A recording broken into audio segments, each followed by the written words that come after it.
ಇವತ್ತು ಕಾಂದಾ ಪೋಹ ಮಾಡ್ತಾರಲ್ಲ ಮಹಾರಾಷ್ಟ್ರದಲ್ಲಿ, ಯಾವ ರೀತಿ ಮಾಡಬೇಕು ಅಂತ ನಾನು ತೋರಿಸ್ಕೊಡ್ತಾ ಇದ್ದೀನಿ. ಮೊದಲಿಗೆ ಅವಲಕ್ಕಿ ತೊಗೊಂಡು ಚೆನ್ನಾಗಿ ತೊಳ್ಕೊಂಡು ನೆನೆಗೆ ಕೊಟ್ಕೊಂಡ್ಬಿಡಿ. ಒಂದು 20 ನಿಮಿಷ ನೀರು ತೆಗಿಬೇಕು, ತೆಗೆದು ನೆನೆಗೆ ಇಟ್ಬಿಡ್ಬೇಕು 20 ನಿಮಿಷ. ಆಮೇಲೆ ಈರುಳ್ಳಿ ಜಾಸ್ತಿ ಬೇಕಿದೆ. ಈರುಳ್ಳಿ, ಕರಿಬೇವು, ಕೊತ್ತಂಬರಿ, ಹಸಿಮೆಣಸಿನ್ಕಾಯಿ, ಶೇಂಗಾ ಬೀಜ, ಪುಟಾಣಿ, ಜೀರಿಗೆ, ಸಾಸಿವೆ, ಎಣ್ಣೆ, ಅರಿಶಿಣ ಇಷ್ಟು ಇಂಗ್ರೀಡಿಯೆಂಟ್ಸ್ ಬೇಕು. ಒಲೆ ಮೇಲೆ ಒಂದು ಪ್ಯಾನ್ ಇಟ್ಕೊಳ್ಳಿ ಕಾಯೋಕ್ಕೆ. ಪ್ಯಾನ್ ಕಾದ್ಮೇಲೆ ಎಣ್ಣೆ ಹಾಕಿ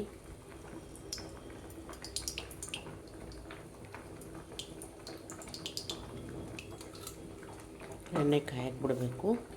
ಎಣ್ಣೆ ಕಾದ್ಮೇಲೆ ಶೇಂಗಾ ಹಾಕ್ಕೋಬೇಕು. ಮೊದಲಿಗೆ ನೋಡಿ, ಶೇಂಗಾ ಒಂದು ಸ್ವಲ್ಪ ಬೇಯಕ್ಕೆ ಬಿಡಬೇಕು, ಅಂದರೆ ಹಸಿ ಇರುತ್ತೆ. ಶೇಂಗಾ ಬೇಯ್ದ್ಮೇಲೆ ಸ್ವಲ್ಪ ಸಾಸಿವೆ, ಜೀರಿಗೆ, ಈರುಳ್ಳಿ,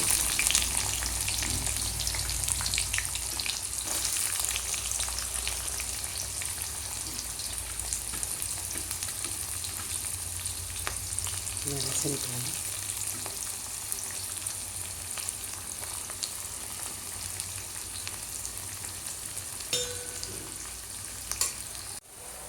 ಒಂದು ಸ್ವಲ್ಪ ಹೊಂಬಣ್ಣ ಬರೋವರೆಗೂ, ಗೋಲ್ಡನ್ ಬ್ರೌನ್ ಆಗೋವರೆಗೂ, ಜಾಸ್ತಿ ಬೇಡ, ಸ್ವಲ್ಪ ಆಗೋವರೆಗೂ ನಾನು ಬೇಯಿಸ್ಕೋಬೇಕು.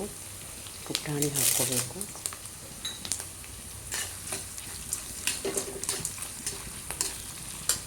ನೋಡಿ, ಈ ರೀತಿ ಉಳ್ಳಾಗಡ್ಡಿ ಒಂದು ಸ್ವಲ್ಪ ಬೇಯ್ದ್ಮೇಲೆ ಕರಿಬೇವು,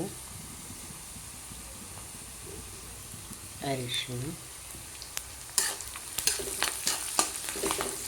ಹಾಕಿ ಚೆನ್ನಾಗಿ ಮಿಕ್ಸ್ ಮಾಡ್ಕೋಬೇಕು. ಅದನ್ನು ಆಮೇಲೆ ಸ್ವಲ್ಪ ಸಕ್ಕರೆ,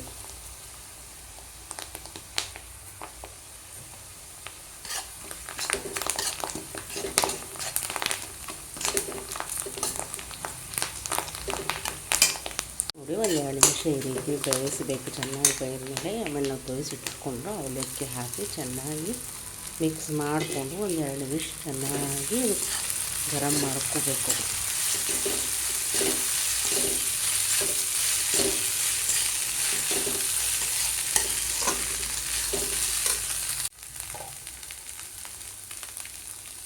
ರುಚಿಗೆ ತಕ್ಕಷ್ಟು ಉಪ್ಪು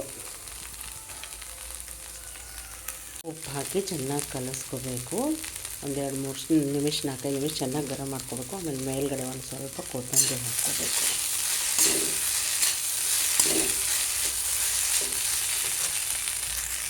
ನೋಡಿ, ಈ ರೀತಿ ಮಹಾರಾಷ್ಟ್ರ ಶೈಲಿಯ ಕಾಂದಾ ಪೋಹ ಮಾಡ್ಕೋಬೇಕು. ತೋರಿಸಿನೆಲ್ಲ ನಾನು ಯಾವ ರೀತಿ ಮಾಡ್ಕೋಬೇಕಂತ ಈ ರೀತಿ ಮಾಡ್ಕೋಬೇಕು.